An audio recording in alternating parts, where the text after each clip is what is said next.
Good morning all students.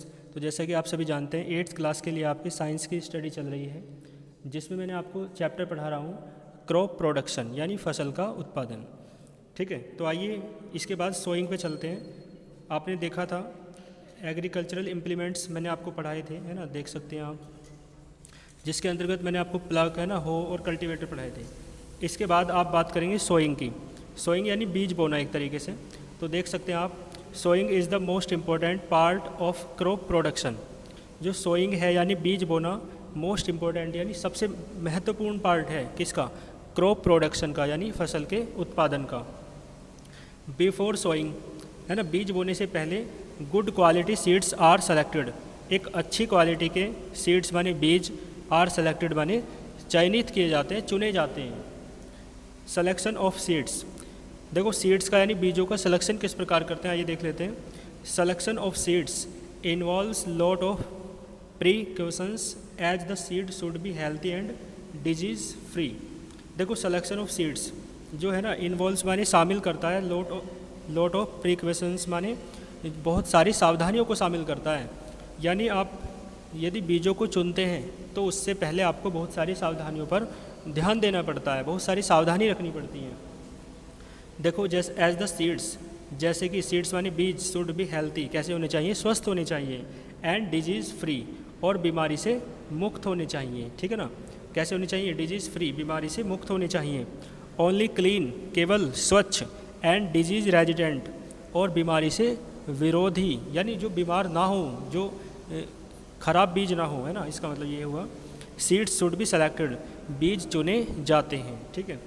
Van the soil is ploughed and levelled, जब the soil मानी मिट्टी, is plugged माने जोत दी जाती है, एंड लेबल्ड और समान कर दी जाती है, बराबर कर दी जाती है। Seeds are sown in it, seeds माने बीज, आर सोन इन इट माने इसमें बीज बो दिए जाते हैं। वाइल सोइंग, जब बीज बोए जाते हैं, the following points need to be kept in mind, निम्नलिखित बिंदुओं को मस्तिष्क में, है ना, माइंड में रखना चाहिए। जब बीज बोते हैं ना तो निम्नलिखित बातों को ध्यान में रखना चाहिए। देखो कौन कौन सी बातें हैं ये।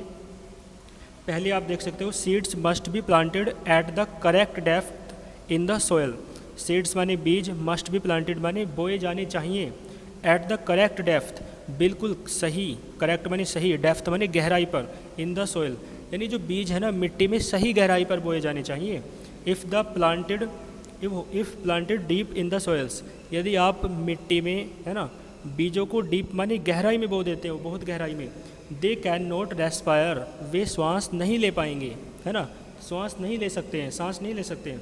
And their shoots may not be able to push through the soil, shoots माने और उनके जो अंकुर हैं, आप जानते हो ना बीजों से अंकुर निकलते हैं, पौधा निकलता है, तो जो उनके अंकुर हैं may not be able to push through the soil, मिट्टी से बाहर निकलने के योग्य नहीं रह पाएंगे। यानी इतनी गहराई पे यदि आप बीज बो दोगे तो मिट्टी को चीरकर वे बीज पौधे के रूप में बाहर निकल नहीं पाएंगे।